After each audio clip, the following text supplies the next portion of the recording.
For today's video ay pinaghanda ko ng masarap na hapunan ng aking mga aso. Dahil ang mga aso na yan ay yung ating napapakinabangan na magbantay at ating dapat mahalin at pagbigyan ng kanilang mga request. Hapon pa lang ay nagre-request na sila sa akin ng masarap na ulam. Sabi ko, total hindi ko naman mapapakinabangan ang mga ito, ay ipapakain ko na lang sa kanila. Pero disclaimer, ang mga ito ay nakakain pa talaga at hindi pa sira. Ayan, umpisahan na natin. Ito yung mga balot na parang 11 days to 19 days. Hindi ko alam kung ano yan. Wala akong idea dahil hindi talaga ako fan ng mga balot.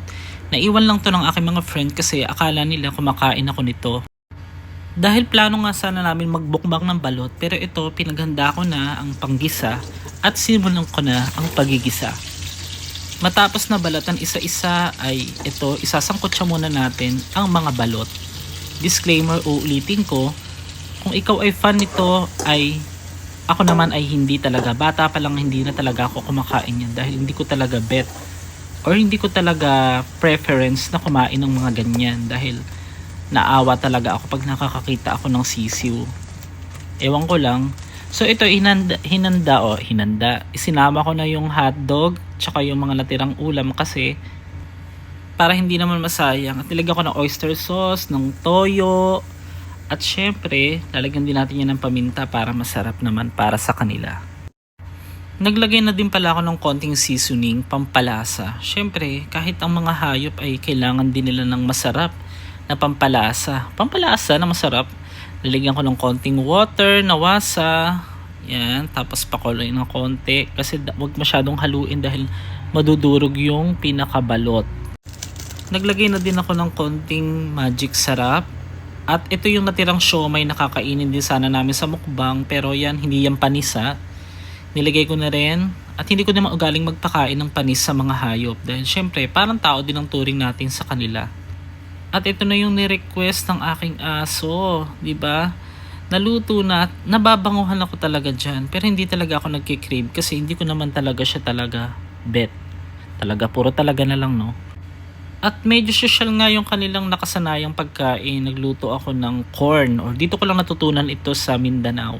Yung pagluluto, ayan nakaabang na si Doray. Pagluluto ng bigas na gamit ang pinaka corn or mais na giniling. At yan, sinaing ko na at dinidivide ko na sa kanilang dalawa. At ayan.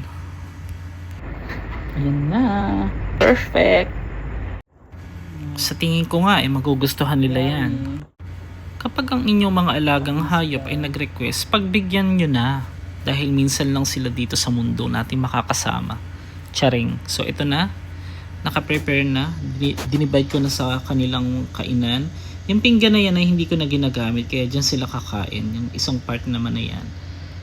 Ito naman pala ay para kay Doray. So Doray, kainin mo na yan. Yan pala si Doray. Nahingi ko lang yan kay Ma'am Veronica. And ito naman yung kay Nena. Yan yung plato na hindi kinakain. Diba? Kakaiba mga pangalan ng aso ko. May mga bisita nga ako. Minsan na-offend ako Sabi, Nenay at Dora ang pangalan yung dalawang yan.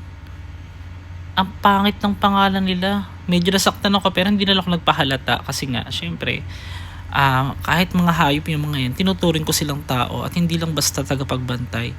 Ganyan ko kamahal yung aking mga alaga. So next, see you sa next vlog kung ano naman ay paghahanda ko sa kanilang pagkain. Kasi nakakasawa naman minsan yung mga content ko puro na lang cemetery, haunted house. Hindi ko napapakita sa inyo yung paano yung lifestyle ko, kung paano ako ganito, ganyan. Nakikisali na rin ako sa mga reels, nakikigaya na rin ako. Mahilig kasi ako magaya-gaya at saka feeling entitled din ako minsan. Follow for more, charing.